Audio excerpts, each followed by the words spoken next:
Kalau air kita perlukan sewaktu kita bangun, tapi kalau napas kita perlukan setiap masa.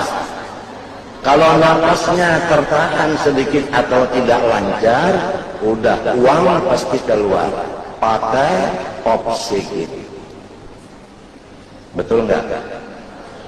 Berapa satu tempat itu oksigennya? Dan orangnya harus stop mana? Dipasang di sini. Kalau nggak bisa juga ditekan di sini. Kalau ibu-ibu ditekan di sini, udah. Katesnya gimana? Kalau nggak bisa juga dipasang alat di sini. Subhanallah. Kita nggak begitu, nggak ada oksigennya, nggak ada dipasang ditekan-tekan sini, enggak, paling digini-gini kan. Nggak ada. Alhamdulillah. Paham? Dengan adanya napas di hidung kita, bisa disebut hidup. Kalau nggak ada lagi, inna lillahi wa inna ilaihi raji'un. Napas kita ada masuk, ada keluar.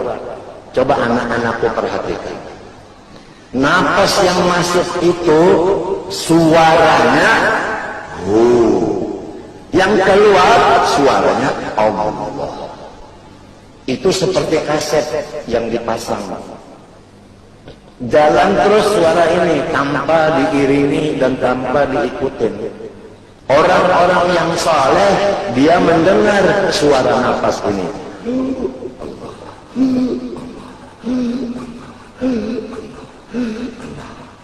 Kalau kita mendengar suara ini di nafas kita karena udah mengaji, sudah belajar, orang yang mati itu nafasnya masuk nggak keluar lagi, keluar nggak masuk lagi.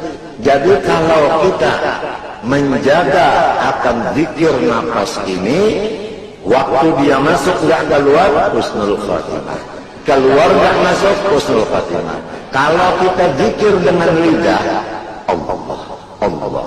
Kalau lidahnya ini karena setelor, nggak bisa bicara lagi, gimana mau mengingat Allah?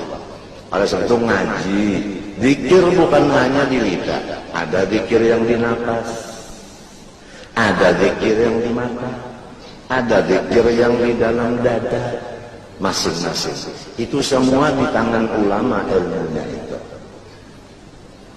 Belajar kita. Tapi yang paling penting hari ini Abah sampaikan zikir nafas. Masuknya itu nggak usah diikut-ikutin. Kalau begitu, Allah bingung nantinya orang. Oh, ini ada kelainan. Udah pengajian hari Sabtu, kok pulangnya cuma kedengan seperti kaset diputar begini. Nggak usah lidah kita membaca lagi apa yang ada di kaset itu, dengerin aja. Oh begini suaranya. Iman di dada rasa melayang adina,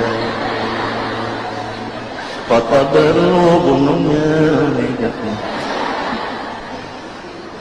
Itu kan kasetnya, nggak usah diikutin dengan lidah, udah kedengaran aja. Itu misal contoh. Ini penting sekali ini zikir nafas. Tadi malam Abah dapat informasi supaya ini hari dibicarakan masalah ini. Alhamdulillah udah sampai ya. Jadi kamu untung.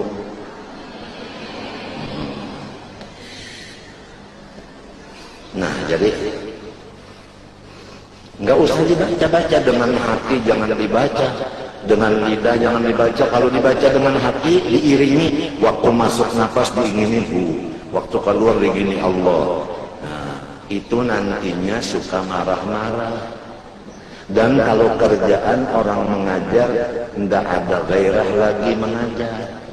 Orang yang punya istri nggak ada gairah lagi sama istrinya, sama suami nggak ada gairah lagi, pegawai negeri nggak ada gairah lagi karena dia salah mengamalkannya. Sebagaimana piagrak yang kemarin Abah kisahkan, orang yang tidak tahu cara pemakaiannya. Viagra itu diletakkan di lidah, nggak ditelan, begini aja, habis. Jadi yang keras itu lidahnya.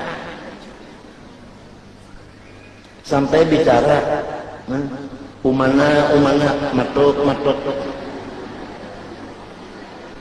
Nah ini kan nggak tahu caranya.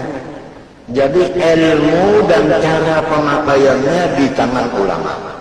Oleh sebab itu kita doakan ulama-ulama kita supaya usia beliau lanjut untuk kita datang ke sana belajar, mengenal nikmat Allah yang di dalam diri dan di luar diri.